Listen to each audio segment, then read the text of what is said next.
make sure everybody knows this. When I joined the Carbon Neutral Coalition, I was invited by Corbett to come in. He had one requirement. That was that I would begin to incorporate seaweed into my diet. And it works. It works. It's great. I eat seaweed every day. And by the way, you're going to eat seaweed later today because we're going to have that part of our lunch here, you know, because we're all dedicated to reducing the carbon footprint. I'll stop my dancing and singing here and go into what we're going to be talking about. Much of what I might have said, Corby's already done a nice job talking about, so I'm not going to linger with this. Really, the essence of all this is getting to our panel that Christine Economides, Dr. Economides will chair, and she'll introduce the panelists from industry and folks that have had some of their own experiences and working knowledge of CCUS. But again, I'll go back to the fundamentals. If I can get this to go to the next slide. That's not it. I just mentioned Christine. Jane will be there. I know she's at Hetty now and has been deeply involved with CCUS over the years.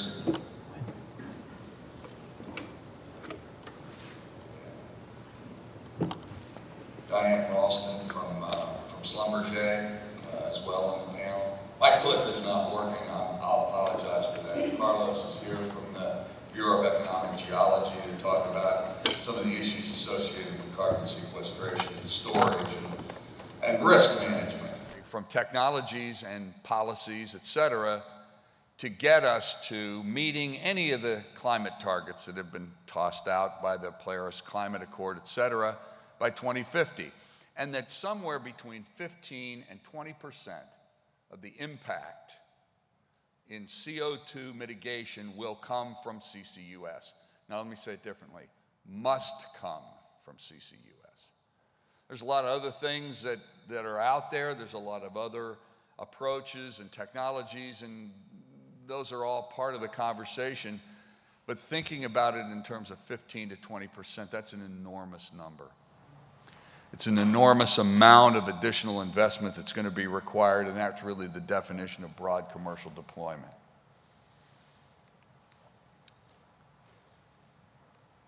So I'm still struggling with the slides, so let me keep going. In terms of what it's going to take to make it happen, it's going to be not only investments, but it's going to be the management of risk, so that investments can be made.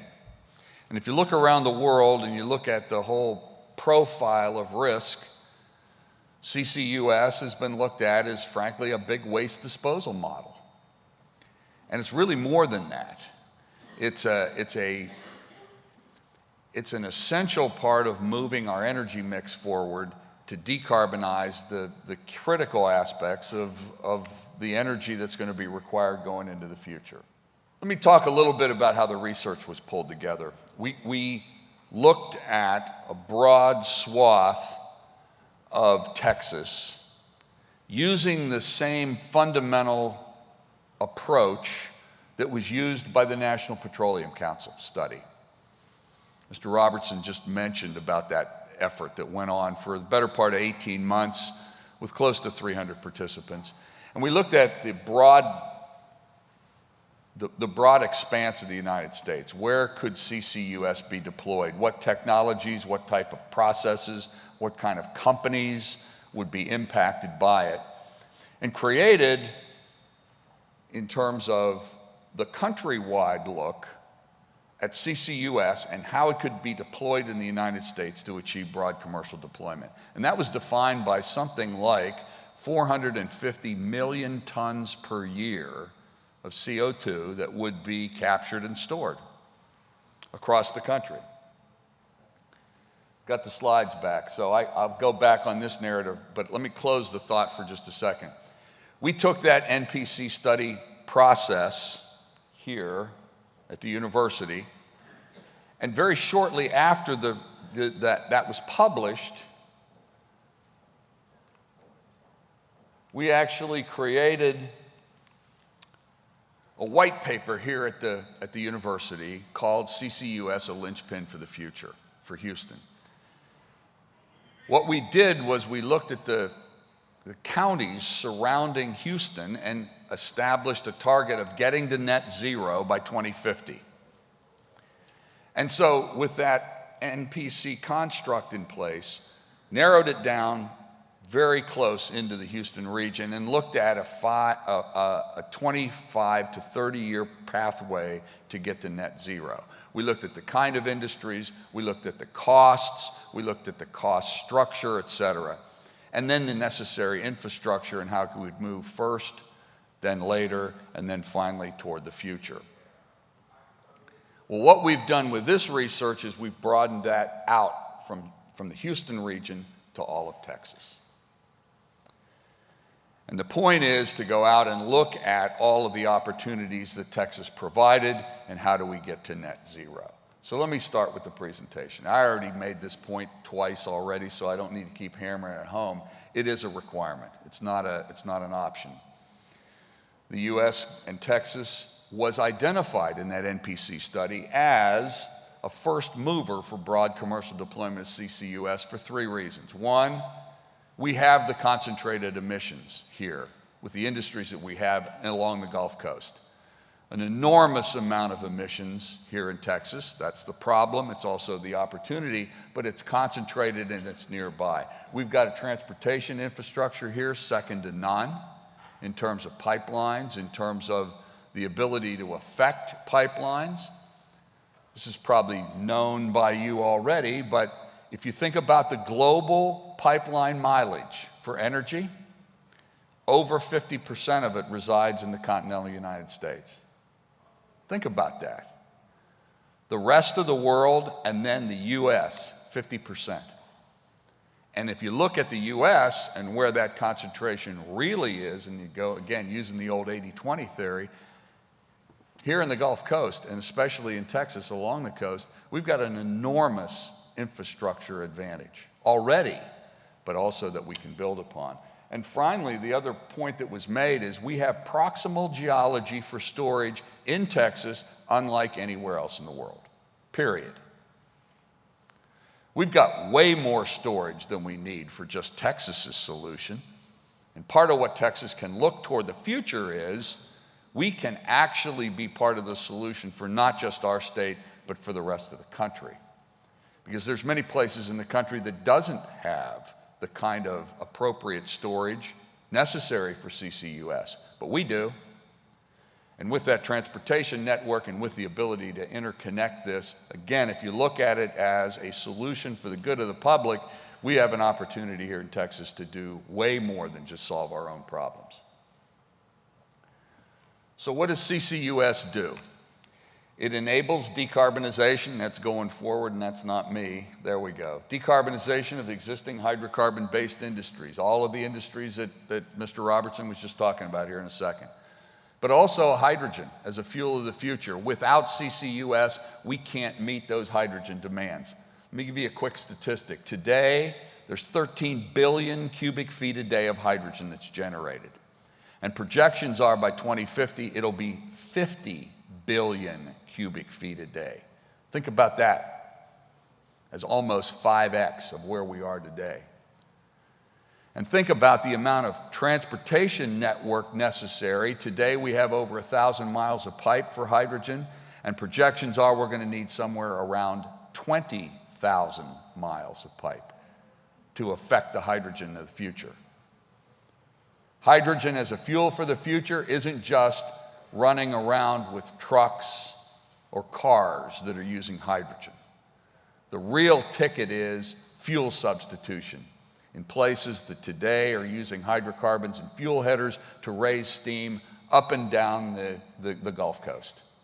Steam production is the ticket. It's not going to be electrified. It's going to be fuel substituted by hydrogen. Decarbonized hydrogen. Not green, not blue, not turquoise. It'll be decarbonized hydrogen. What else does CCUS do? It enables the electricity grid to get dispatchable power. The transportation network is going to require a significant expansion of electricity that's dispatchable. If we're going to charge our electric vehicles, we better have electricity available. And it better not be coming from a coal-fired power plant or a natural gas-fired power plant that doesn't have CCUS. Or we're not going to be solving any problems. And finally, CO2 removal from the atmosphere through direct air capture. I would argue that direct air capture today isn't particularly in the money. It's not even close. But it is a really important technology to develop and evolve, because 50 years from now, 30 years from now, I could argue maybe even 20 years from now, the ability to begin to sweep up some of that additional carbon that Corby just showed us here in terms of anthropogenic generation, we're going to need to vacuum some of that up. And direct air capture is going to be a part of that solution as well. But if you're going to use direct air capture and you don't have a place to go with the CO2, again, you haven't done anything. And so that's where CCUS is so critical. This might be the most challenging slide presentation I've ever done in my life, but bear with me, please, okay? So, why is CCUS so critical in Texas? We emit more CO2 than any state. We're also the largest economy in terms of the U.S. 2/3 of those emissions come from the power and industrial sectors. That's different than many of the other states in the country, but that's the facts in terms of where we are today.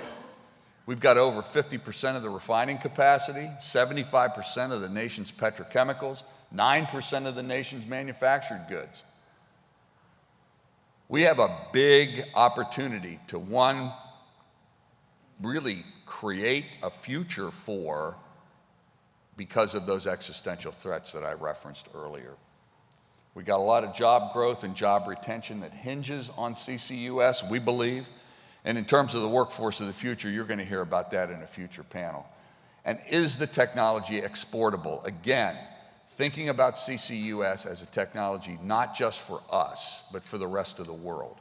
And can Texas industries and companies make good use of that exportability? Absolutely. It's part of what you would look at in terms of foreign trade. So what did we do? We looked at the EPA and NREL data regarding emissions and quantified the number of CCUS projects that are economically viable today. What does that mean? Well, we'll get into an explanation of that. But given today's 45Q incentives and where that bar has been moved up to, there are a number of projects here in Texas that are already potentially in the money to be able to move forward. So it isn't just a cost or a burden to bear, but it's an opportunity with those incentives in place to actually have something commercially viable. We wanted to look at how policy changes could impact the amount of CO2 by moving the levers to see how it would actually affect the amount of deployment.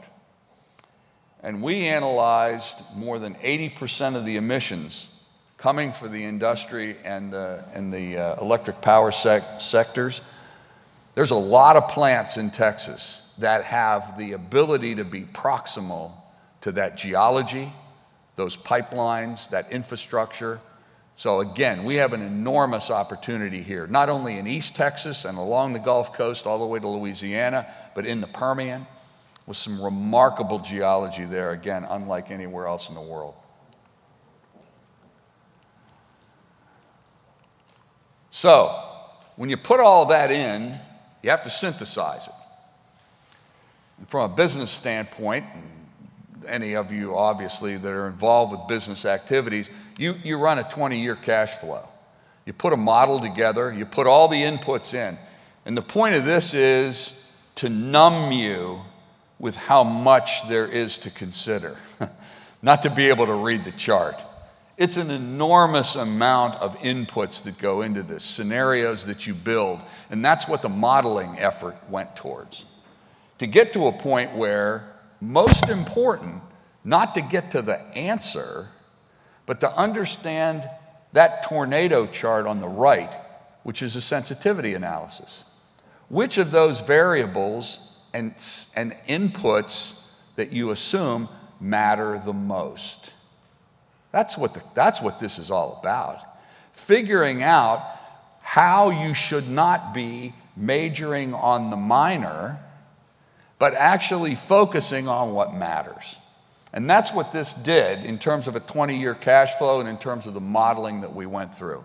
We looked at any number of scenarios from soup to nuts, and then began to narrow it down in terms of the ability to look at the important variables. Not going to go into the details of that, but certainly the study and the report that we'll author will have that. I'm sure you'll find it fascinating, especially if you've done business management in the past and done these kind of 20-year cash flows. Basically, you're looking at what's the NPV at a certain hurdle rate and a cost of capital. And so we looked at the given changes in the Investment Act and the 45Q, and we looked at the amount of projects down in the lower left-hand corner. It's the same kind of cost curve that was used in the NPC study. What are the projects that are in the money already? And then, as you begin to go up the curve and you look at different kinds of plants, different kinds of technologies, different kinds of applications, you're going to get different costs per ton in terms of the stored CO2. That's capture, transport, and the storage. Put it all together, run the analysis, and it'll tell you that in the early part, the early stage, the low-hanging fruit, that's what it looked like. And then over time, you can see pretty significant steep rise, up to as much as $200 a ton for the cost of the sequestration. Now, if you really look at that CCUS cost curve with the changes in the RRA, you can see there's an enormous amount of job creation that came with it. The workforce team will be talking about that, among other things. And that's CCUS and also carbon removal, which is the direct air capture portion of it. And you can see, again, the chart says that there aren't very many at the low end of the low-hanging fruit, but once you get up around $100 a ton, which is where we are today, then you begin to pick up that. Now, what we then did is looked at the 45Q credits, and we began to look at optionality around that. If we doubled the 45Q, we estimated that the profitable projects more than 7 times would increase. Now, is doubling 45Q on the near-term horizon? Probably not at a federal level. Then you start thinking about state incentives, you start thinking about some of the other financial tools that are available to us, some of the other aspects of where we can get to. That's just to give you a sense of the impact that it would have. The increase in 45Q also results in 27.5 million metric tons of carbon dioxide at less than $100 a ton total cost, with that additional credit put on top of it. And so it's a pretty significant change in terms of moving the needle. Again, it's a data point, it's not a solution.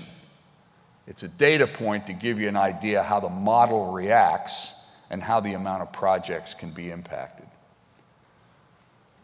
So the other thing that's critical in this are the other aspects of where the costs come from. So, transport and storage. If you look at transport and storage, it's not the biggest part of the cost stack, but it's an important part of the cost stack. And if you then look at existing infrastructure or the ability to actually decrease those costs of transport and storage, you can get a significant amount of additional projects, again, in the lower left-hand corner of that chart, that are in the money. And so what does that mean? Well, the cost of storage, geological storage sites, the aggregation of large, volumes of CO2 in a particular geologic storage, those all go into that cost stack. And again, looking at lowering those costs, you can get corporate partnerships, state involvement, et cetera, to actually help with that cost and put a lot more projects in the money.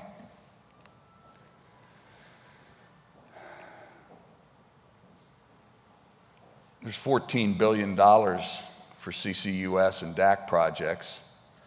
We've raised the 45Q payment. We've got direct pay now, as opposed to just simply a tax credit, which makes a big impact.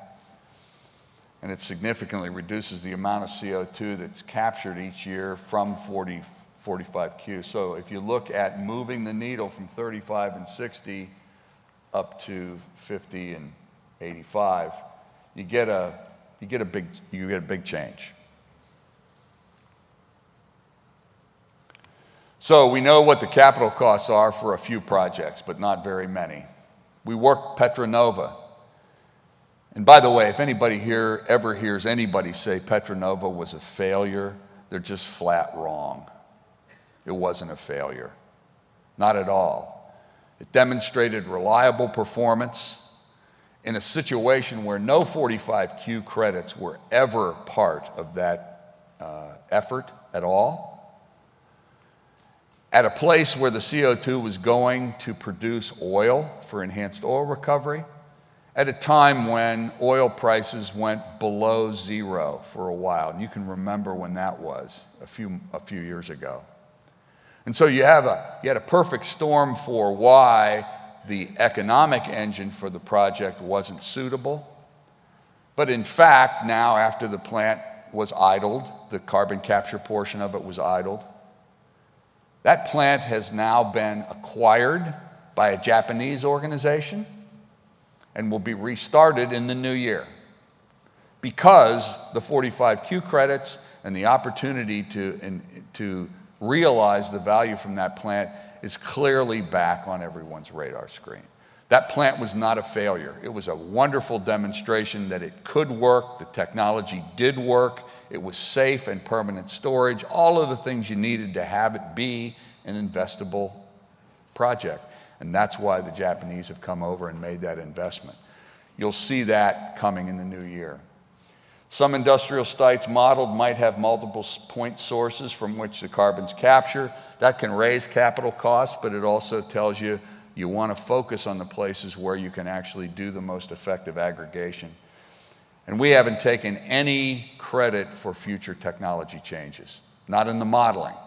If you do impose that, and you begin to then, in some ways, envision technology change, you see a remarkable amount of additional projects.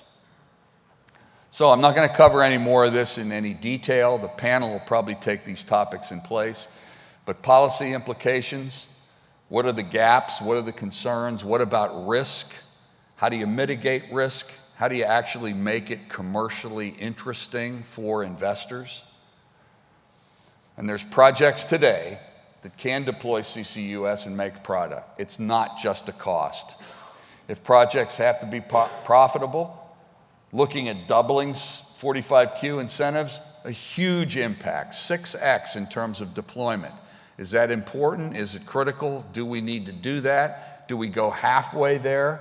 These are all the kind of questions that this research sort of puts out there and allows us to create this modeling construct that anyone can look at and begin to, you can play your own Monte Carlo set of possibilities. Again, the doubling of the 45Q and the amazing amount of additional CO2 that gets captured.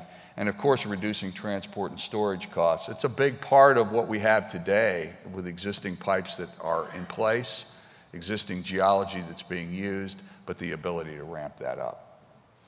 So that's all I've got to say. I think it's probably important now for Christine, if you would be kind enough to take the stage and maybe introduce your panel. Experts from the industry that have an interest in CCUS, and certainly I know Dr. Economides has quite a bit of interest in CCUS in her petroleum engineering activities here at the university. So let me let me encourage you to take the stage and take it away. I will start with an apology to all my panel members. We're running a bit behind schedule, and I think their bios are posted on our website. So if you guys don't mind, I think we're going to go straight to your remarks. And so we are going to start with Jane Stricker. And I'm just going to let you go ahead and take over with your remarks.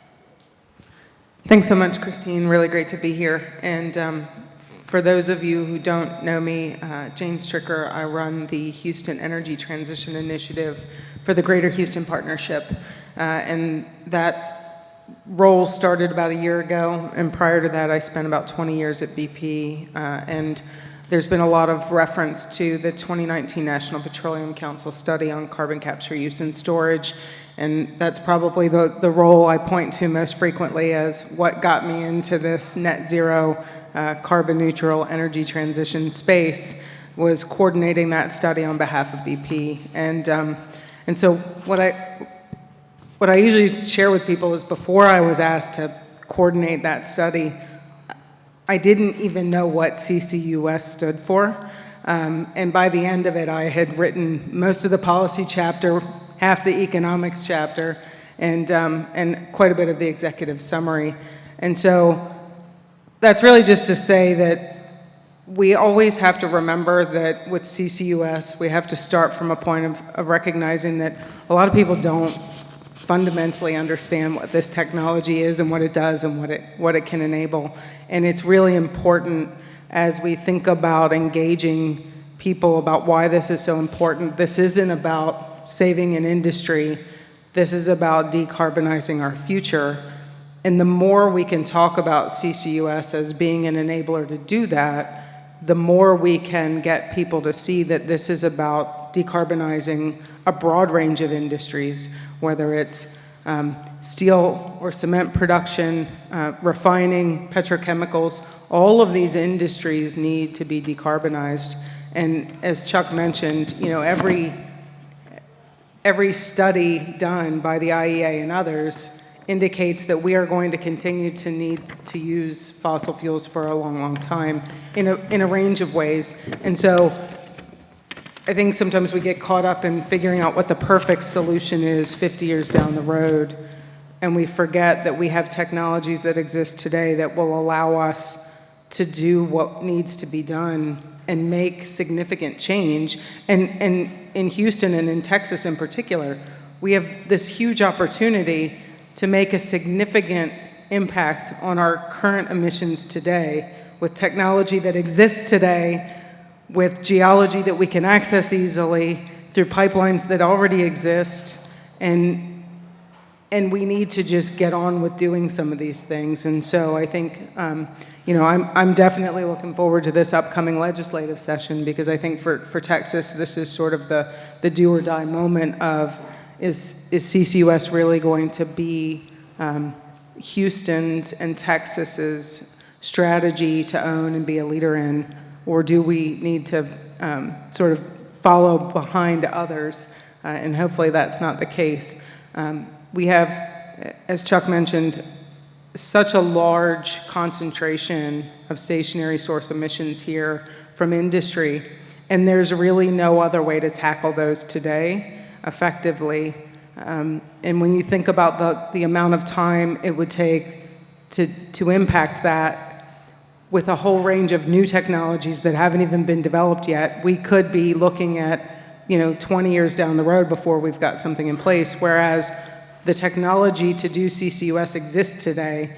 Within 5 years, we could be making a significant impact in reduction of our own CO2 emissions, which are substantial. And as we are then trying to figure out how to tackle some of the more challenging issues around more dispersed, more discrete sources of CO2 emissions and how we address those. So for me, I think having had the opportunity to start from zero knowledge of CCUS to really understanding what this can do for us in our net zero journey and how important it is for Houston and Texas to be a leader in this.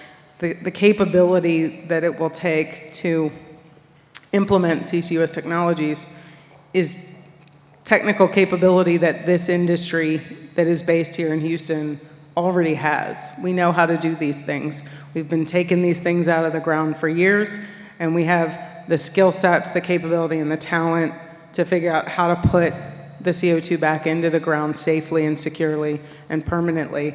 And so we should be leveraging our strengths in this region to take advantage of those opportunities. Will CCUS work everywhere? Probably not. But I think I'm a firm believer that the energy transition solutions need to be geographically driven, and Texas and Houston needs to take advantage of our strengths, our assets, our infrastructure, and our capabilities, and really lead the way when it comes to CCUS deployment. So thanks very much. I think we'll just carry on with each of our panel speakers, and then we have some questions for you. So next up is going to be Diane Ralston, and I'll let you take over. Hi, I'm Diane Ralston. I'm the Chief Legal Officer for SLB. And for those of you that don't know, first of all, we're formerly known as Schlumberger, but SLB is an energy technology company. And we have actually been providing technology in the carbon management space for probably two to three decades. And the reason I mention that is because, you know, there is a high level of concern by those who don't know the engineering, the geology, and the technology about what risks are real and what risks are not real in this space, and what is it possible to safely store? Is it possible to permanently store? Is there a possibility of potential migration into potable aquifers? Those are real concerns for those of us, you know, those in the public that are not in the industry. So from my perspective, what we really need to do is to make sure, with the help of institutions like University of Houston, that we're providing very factual knowledge to address some of these real concerns, so that we create a bit of a level playing field to be able then to enable the regulations and the other things to support a true CCUS infrastructure in Texas. Many of you may know that, for example, Louisiana has sort of stepped out in front of Texas and has begun permitting some hub facilities, or at least started that process. You know, this is a global problem, so we are glad to have neighboring states participate in it, but it is unfortunate where many of the technology was created in Texas that we still have some impediments to both regulatory and delegation of authorities and some other things that will allow this to move forward quickly. The other comment that I would make, and again, I'm going to echo the same comments that you've heard from many of the speakers, this is a decarbonization technology. It's a decarbonization technology that will provide an ability to pull carbon out for many industries. And we need to be able to deploy things quickly if we're going to meet our net zero 50 goals. It doesn't mean that these are the only technologies, because it's going to take a whole panoply of new energy sources, new technologies that haven't been devised yet, many things to address this problem. But when we have some technologies ready to go and infrastructure that can be deployed to begin addressing this problem, we really need to move as quickly as we can, because I think we're all starting to realize that time is of the essence. And so that's a key message. I guess the last thing that I would say is, you may have noticed that the political environment in the United States has gotten a little strained over the last few years. And the challenge is that we are looking at this as an issue that has sides. And we need to sort of step back, give that base of knowledge, but not politicize it, because the more political the issue gets, the less likely that different parts of the federal or the state government are going to be able to trust each other enough to create the delegation of authority regimes necessary to move things forward. So I just encourage you as citizens to be informed, but also to ask for the support of the politicians to not let this become a political football, because that's a bit of a concern of where it may head. Thanks very much. And finally, we have Carlos Urosa, and let's hear what you have to add to this. Thank you. This is Carlos Urosa. I'm working for the Carbon Center at the Bureau of Economic Geology in the University of Austin, University of Texas, Austin. So I'm a geologist by background. The thing that I would like to talk to you is mostly about the amount of capacity that we have to store CO2 here in the Gulf Coast. I got some slides, if I can go through the slides. He mentioned in the earlier talk the importance of geology, because I mean, when we talk about the whole value chain, carbon capture and storage. So the storage is a very important component, because when you have a storage that is close to the area to the sources of emission, of CO2 emission, you are going to save a lot of money in transportation. So we are talking about reduction transportation cost. So here we know that, like around the Gulf Coast, we have for instance, we have 50% of the refining capacity in the U.S. is just in the Gulf Coast area in Texas. So, and we are talking also about 75% of the petrochemicals. So we have the sources, we have the emissions. Favorable also, we have the geology. So if you look at the previous work that have been done by multiple people, so along the Gulf Coast, both onshore and offshore, we have a thick potential of sediment on the ground where we can sequester CO2 safely. Okay. So the geology, and Chuck, in his earlier conversation, he said that Texas has a very favorable geology, and it's true. I mean, we have okay, here it is. Now I had the.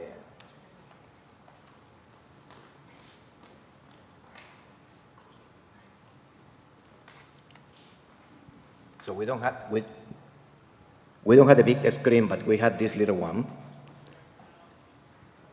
So it is going, okay, here we have. So, okay, so these are past research and current research from the Gulf Coast Carbon Center at the Bureau of Economic Geology, Austin. So some of these, what you see here in orange dot, are basically places where you can do EOR. Because, I mean, this conversation that we are having here, we are talking about carbon capture, utilization, and storage. So we are also putting a mark in the utilization. So the utilization is very important because, I mean, it gives you the opportunity to sequester the carbon, but it also gives you the opportunity to get additional oil from the underground that we need to use it. So all these orange dot, these are EOR places. And most of these projects, they are already done. So the two projects that we are still working is the CCAR project onshore and the GONCAR project offshore.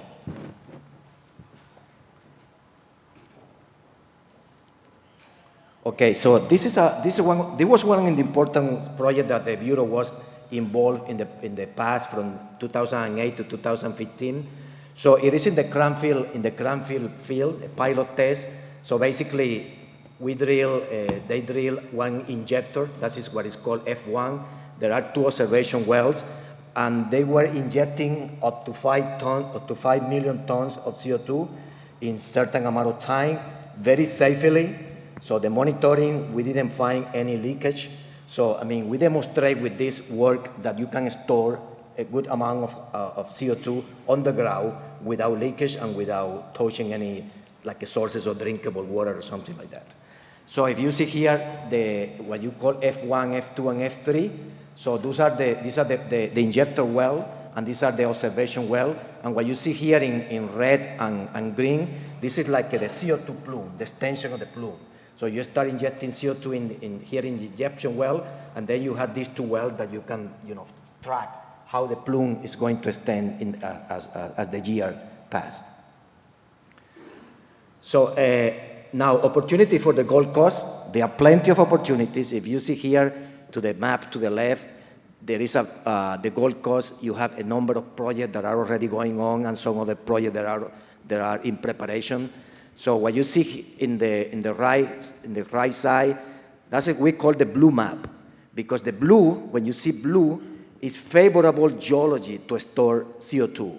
So when you see the Gold Coast area here, Texas and Louisiana, so we have plenty of dark blue. So that means that is more than 3,000 feet of sediment where we can store CO2. What you see, what Chuck in his earlier note, he mentioned that here in Texas, we can even store the CO2 that the northern states, they cannot do. Because, the geology in many of the states to the north is not favorable. So it's very tight, the rock is very tight, so it's not good for storing CO2. But here in Texas, in Louisiana, we have a very high potential for that. And here, this curve tells you only an estimation, the one in the middle. So about, the Texas, for instance, is this in the blue dot. So we have, that is the prediction for the future. So we can be injecting up to 1,000 million tons. That is 1 gigaton of CO2. So this is very important because it tells you this graph to the left, to your lower high left. Basically, you see this is the Miocene depot center. So it's a very high potential for sediment to store CO2 here. The greens are the CO2 pipeline that are already built, and these are the hydrogen. The blue are the hydrogen pipeline. And you see all these blue dots all are the sources of emission for CO2. So this is a favorable place. There is no doubt that we have emissions, good amount of emission, and also we have good geology for that. Okay? And these are previous studies. All those maps that you see, those are studying this map to the left, in the lower left. Those are in between Texas and Louisiana. So looking for compartments where you can store safely CO2. So these are all previous analyses done onshore in the lower Miocene.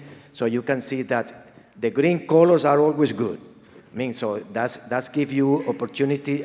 All these opportunity to store safely and low price, to store CO2, especially in all the green area.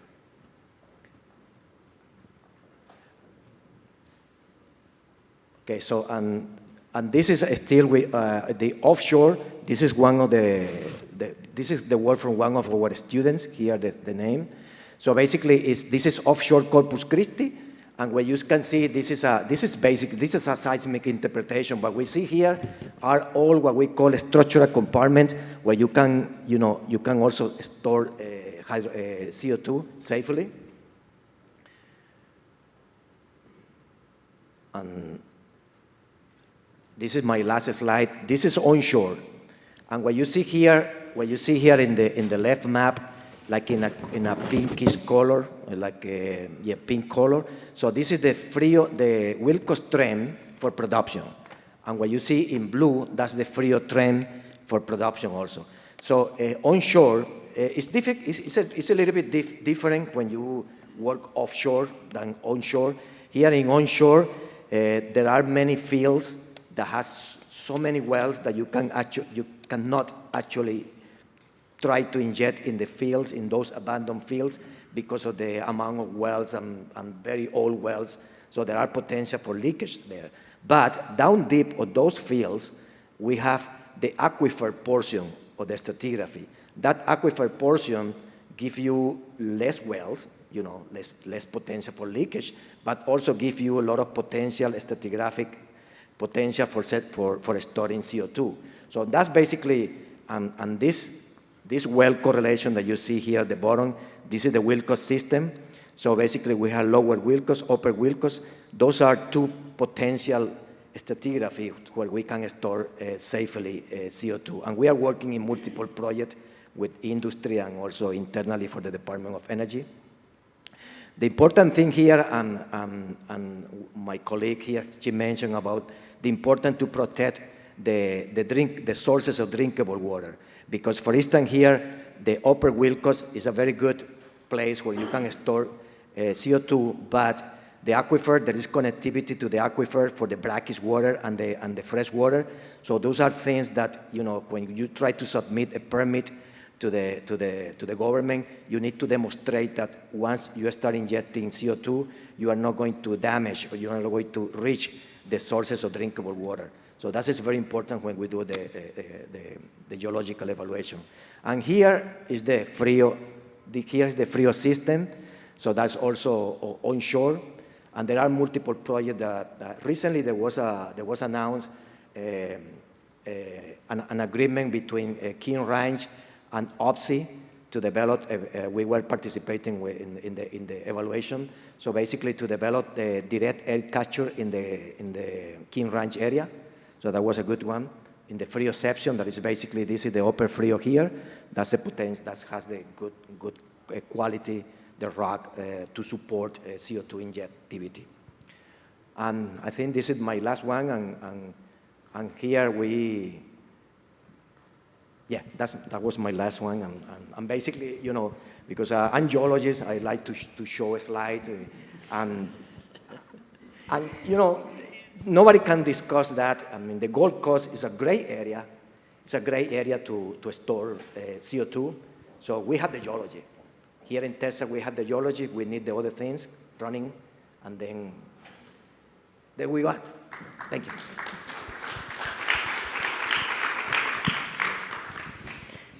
So this kicks the panel off in a good way. I never introduced myself, but just a little bit about me. I am a petroleum engineer with too many decades in the industry, 20 years of which were in Schlumberger now called SLB. As a petroleum engineer, I get very excited about this particular subject because we know the subsurface. So with a good conversation with the geologist, we think we know how to manage injection of CO2 in the subsurface. So I do need to request a little more help from Aparajita when she gets a chance. But for now, I would like to start with some questions for the panel. And the first one I want to bring up, could we elaborate, this may start with Diane, on gaps. Where do we need federal and state legislative support? What policies, what regulations, financial incentives?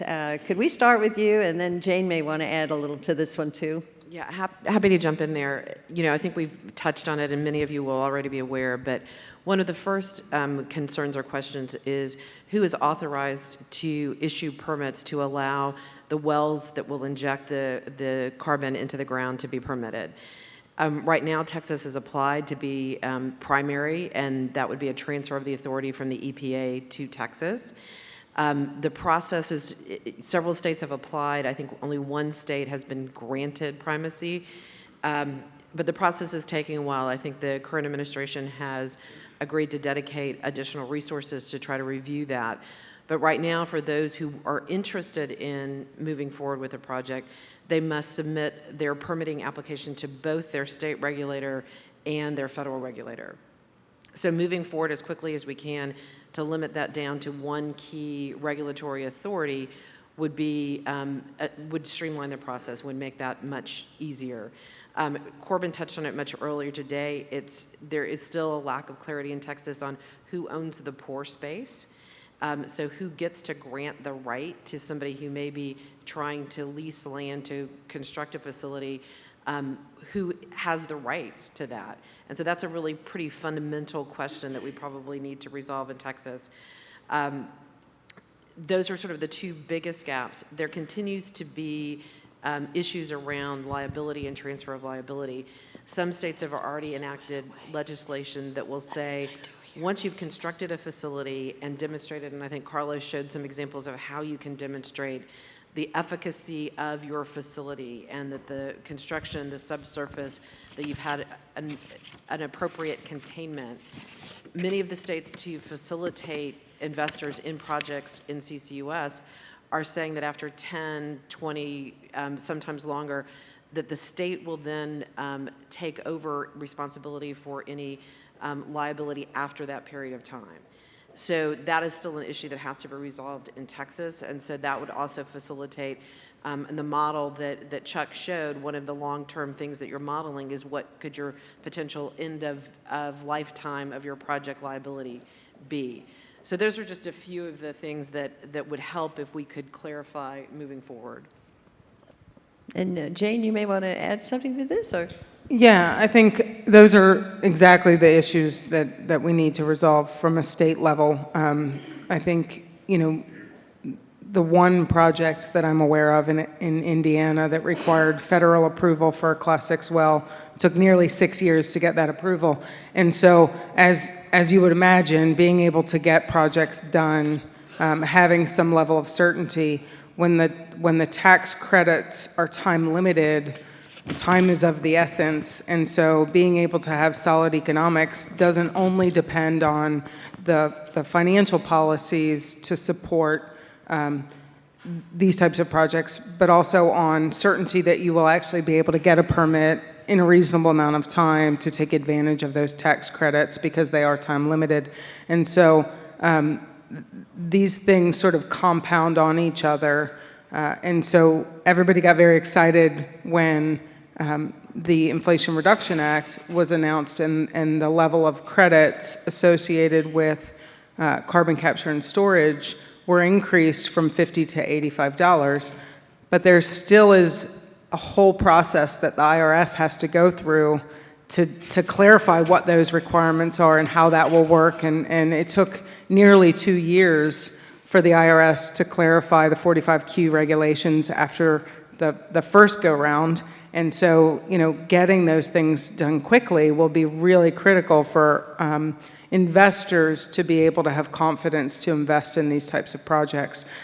We are fortunate in Texas that we do have, and Chuck showed it on the slide on the cost curve, there are a number of projects here in this region that could meet those economic hurdles today and move forward with the right regulatory framework in place. And so I often say to people, money's only half the battle. We have to have a regulatory framework that allows us to take advantage of those economic opportunities. The other thing I would say is that, you know, I think it's important that folks understand, and it can, people say, well, why does it have to be in the money? Commercially viable, this is an obligation, you have to do this. The reality is, with any project investment, you're considering it in the context of investing those dollars somewhere else. And so we always need to remember that when we talk about something needing to be economically viable and something needing to be in the money in order for it to move forward, private equity investors, investment firms, and industry, they are always looking at, should I spend this dollar here or should I spend this dollar over here? And as long as these projects are not economic, they won't get done. And so our ability to meet our 2050 net zero goals, carbon neutrality goals, really depends on having projects that are economic. Government funds only go so far. In order for this to be sustainable in the long term, we have to make sure that these projects make sense. And in order for investors to feel confident, they have to be comfortable that these projects make sense. And so I think, you know, a lot of folks will say, well, why do they need tax credits, or why does that need to have some level of policy incentive? We should just be doing it. And I'm not going to argue the merits of whether we should or shouldn't just be doing it, but what I can say is nobody's going to make those investments unless these projects are competitive with other projects in the marketplace. Thanks very much. Carlos, I have one for you. This is coming from the audience. Are earthquakes a concern with CO2 injection wells? And if so, how are we going to address this concern? And to elaborate, the Permian, for example, has recently experienced 5+ magnitude of earthquakes due to wastewater injection wells. It seems concerning to start injecting CO2 there as well. Yeah, that's a very good question, and the risk of microseismicity is one of the risks that basically we take into account when we do all the risking analysis, and also when you submit the permit, is part of that. So yeah, there is risk, but everything has to be addressed case by case. And that recent earthquake, I think it was 5.6, something like that, in the Permian, because of all this fracking and this injectivity, waste sailing, brine that you are injecting, also because of all that activity. Yeah, that is a concern. So it is a concern.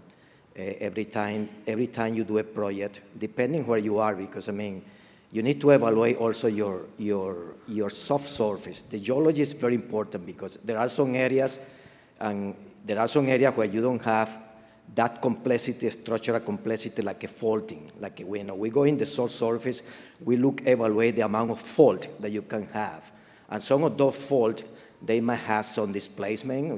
Once you start injecting CO2, there may be potential for some kind of displacement, and that creates that seismic signal. But there are some areas that basically we don't have any structural complexity. So, and it's been demonstrated in some projects in Canada, in somewhere else, that basically they have been injecting for a long time, and there are not structural complications. They have not created any microseismicity, any problem with seismic event. But here in the state, so it is a concern. So it is a concern. So basically, we put it in part of the risking, and we, for instance, in the Bureau of Economic Geology, we have a group that is working just in microseismicity, trying to address those problems. So it is taken into account, and that's something that we need to also try to talk to the people that are affected, because I mean there are a lot of population that they don't understand. I mean they think, okay, you are going to start injecting CO2, you are going to create seismic event, you are going to create earthquake that is going to bother our life. But we need to try to do some outreach to tell those people, the potential or the risk. Your area, is your area in risk or not of seismicity because of the CO2 injector? So, but there is a lot of work to do in the geology and also outreach to the communities. But the risk is there.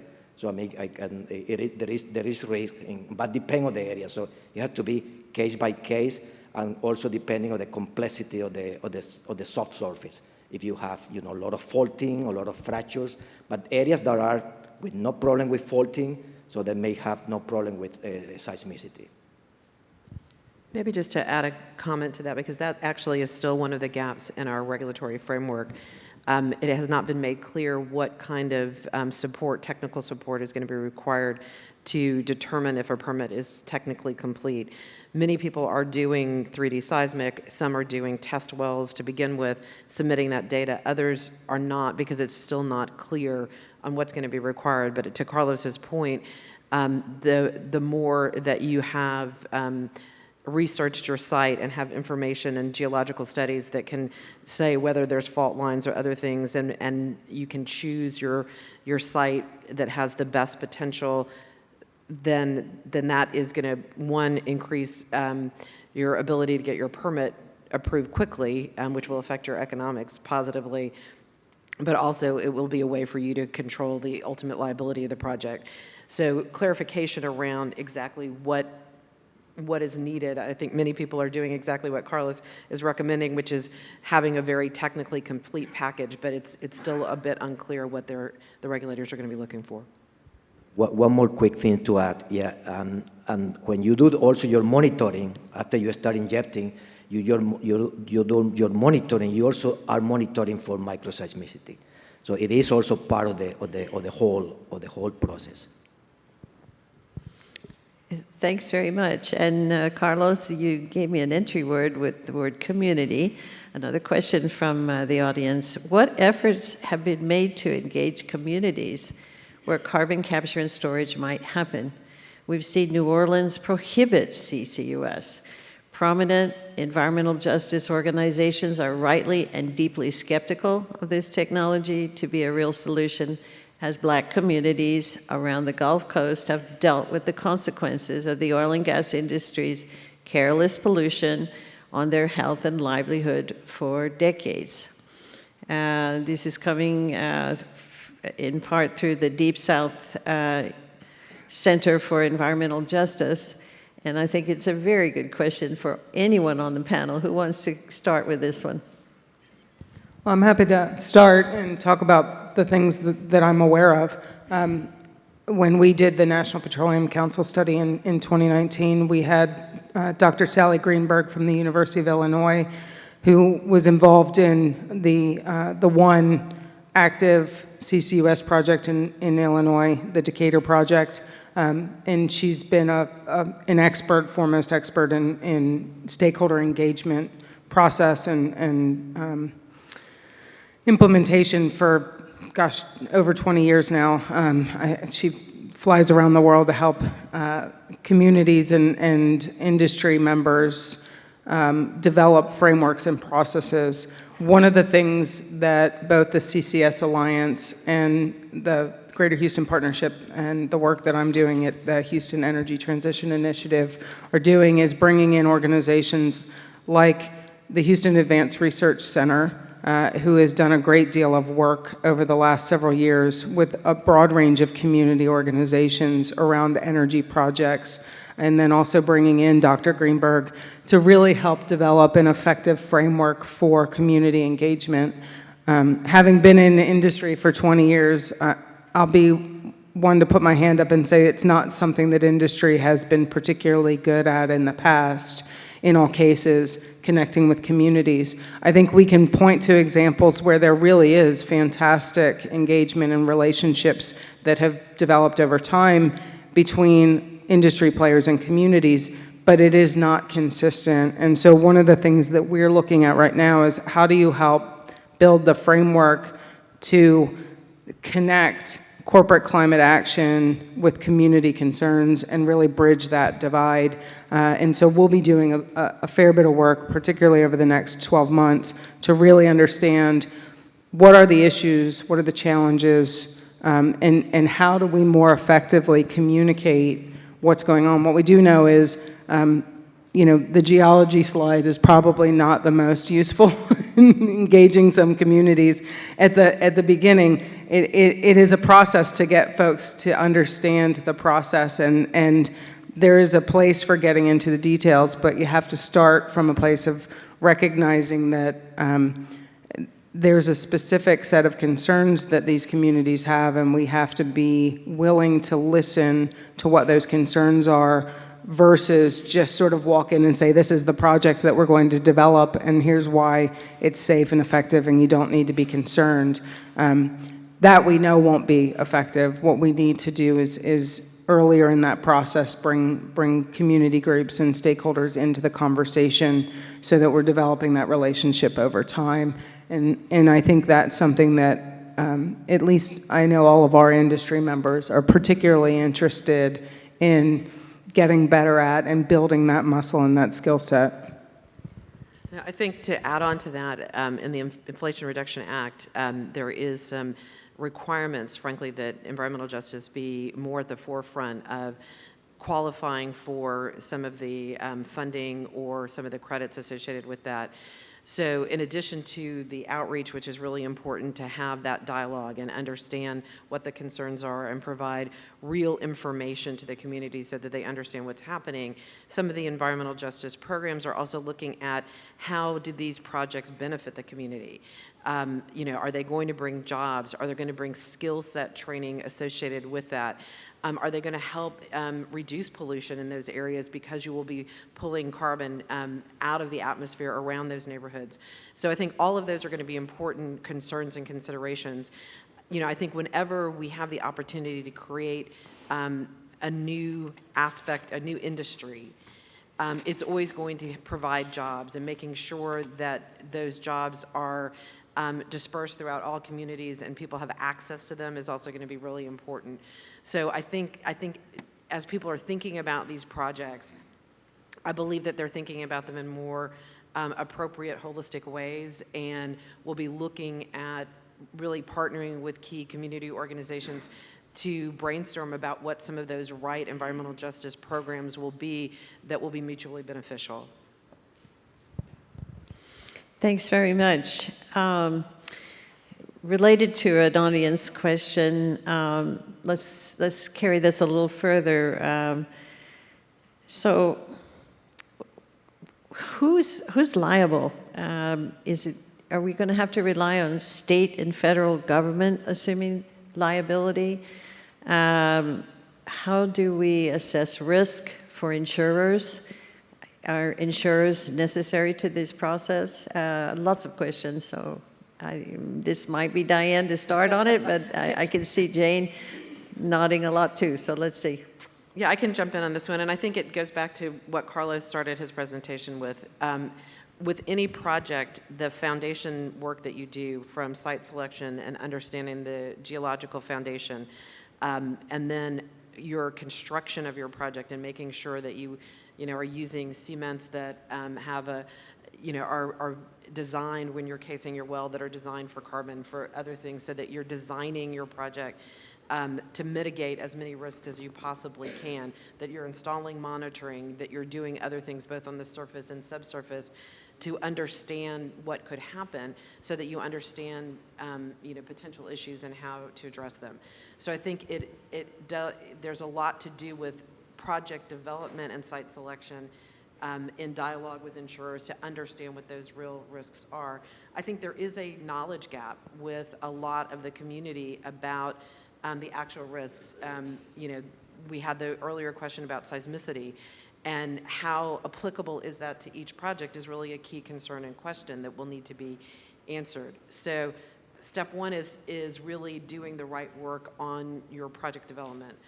The second part of it is what that regime is going to be. And as I mentioned before, some states have looked at the operator has liability for 10 or 20 years, and if they can establish that there has been effective containment for 10 or 20 years, the likelihood that something will happen after that, because some of the carbon may be permanent, it's more likely to be permanently stored at that, then some states are saying that potential liability would shift to the state because it's very low. And it helps make it more economical because you don't have a long tail of liability, but that's still an open issue, an open question for Texas right now. Mm-hmm. Anything to add, Jane? Yeah, I'll just add a little bit of perspective to those points. I guess we just recently met with a consultant who's been really working hard on laying out these analyses on what is the real risk, long-term liability risk, and can it be quantified financially so that insurance products and other things can get put in place to backstop those things.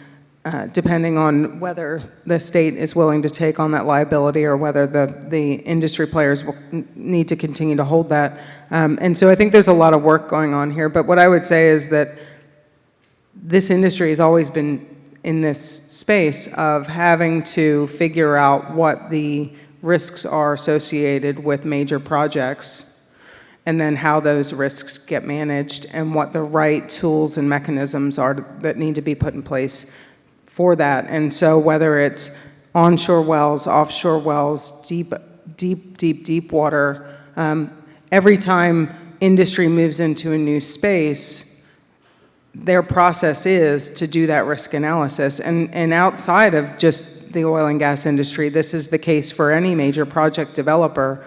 Every time they move into a new space, the first thing that they need to do is understand what those potential risks are and how they can be mitigated. And so I think we are still early in this process of figuring out what are all the different mechanisms that could be put in place that can help mitigate those risks, and who should take ownership of those. And historically, there have been a broad range of ways that industry and government have worked together around long-term obligations and long-term liabilities associated with major projects. And so this isn't new space in the sense that we've always had to figure out these models and build them. I think what's new space here is understanding and being able to really quantify the risk associated with something that is going to have a 50 or 100-year life when we haven't done one yet, to know exactly how it's going to play out over time.